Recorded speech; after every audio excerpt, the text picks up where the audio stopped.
Yeah, Brett Gilmore, CW39 Houston. Jessie, Naomi, thank you so much for taking the time to join me today. Congratulations, season 4. Thank you so Thank much. you. And hello, Houston. And hello, Nana in Houston. I love you. Okay, we got some Houstonians in the family. We Always sure love to do. hear that. I wanted to talk about season 4 and really what kind of it symbolizes. I'm a big Seinfeld fan, and I remember Jerry Seinfeld talking about season 4 was when he really felt the show was working because they figured out what the characters are. They understand what stories resonate with each other. They have the shorthand with the writing staff and the directors and everything. I wanted to see, do you all feel like this season feels kind of like that breakthrough season in the sense of we understand our assignment and we know what we need to do and get out there? Jessie, if we can start with you. Yes, absolutely. I feel like it's really streamlined, and the characters are so established at this point, and our writers' room is so skilled. And honestly, it makes our job so easy because we just show up and do what we know how to do at this point. And this season, I'm really excited for people to see because I think it's our best one yet. You Definitely. recommend you said that, I Naomi? definitely agree. I think there's a sense of in the fourth season, we all know what our strengths are, comedically, where we have the most fun. And it feels like this season was a chance for us to really get together and like mix up some of the pairings and get into some storylines that you don't see coming. So that was fun. And you also kind of know your character better, right? Like like how to play the jokes, I would imagine, better in the comedy, right? Absolutely. Absolutely. It feels like, every time we kind of start up, it's like, okay, now I'm in Carol mode. And now this is now the fourth time in Carol mode, so it's a much easier mode to get into, hit the ground running, and have fun.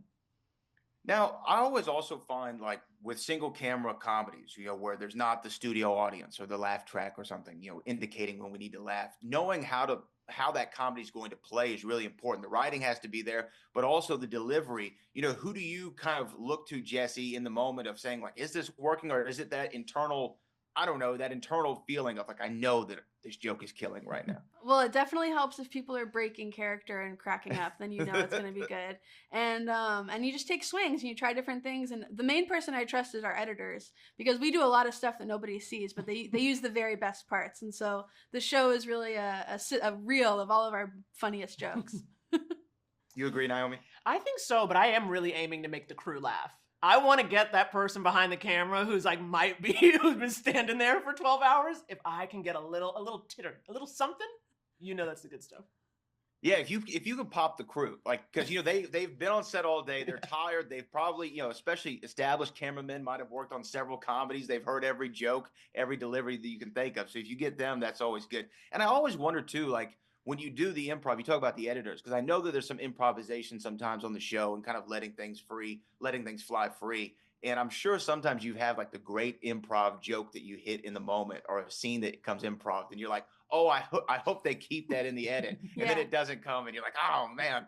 But do you enjoy kind of the improving in those moments where maybe obviously the writing's strong, but where you have a moment where maybe this joke isn't working exactly like we thought it would on paper, and then you get to improv it? Jessie, do you thrive in that environment? Yeah, I love that. And I think the improvs really are a reflection of how good the writing is because we're not just improvising the whole scene. We're coming up with one little riff here and Yeah. there. And I think that's something that Naomi is particularly very skilled at. Thank And you so much. and we both have a lot of fun kind of running off books sometimes and figuring out new things to play with. And we always have Megan Gans on set who comes up with really great alternative jokes to pitch us as we're shooting to just keep making it funnier and funnier as we go. Do you like the improv, Naomi, is what I'm understanding? Oh yeah, it's so fun. I think, especially too with the show, you have a lot of writers also in the show, right? David Right. Hornsby, Ashley Birch, people so that, for instance, when you are in there and you start playing, you're playing with the writer too, right? So you don't have that sense of like, am I ruining your art? Like you're playing together, and that's what makes it so fun. Well, the show is so fun, and I can tell, like with any great show, it's a cast and crew and writers who think singularly, but they act collectively to make a great product. And y'all have obviously done that for 4 seasons. So congratulations to you again, and thank you so much for taking the time. Thank you so much. Brad. Have a good one. You too.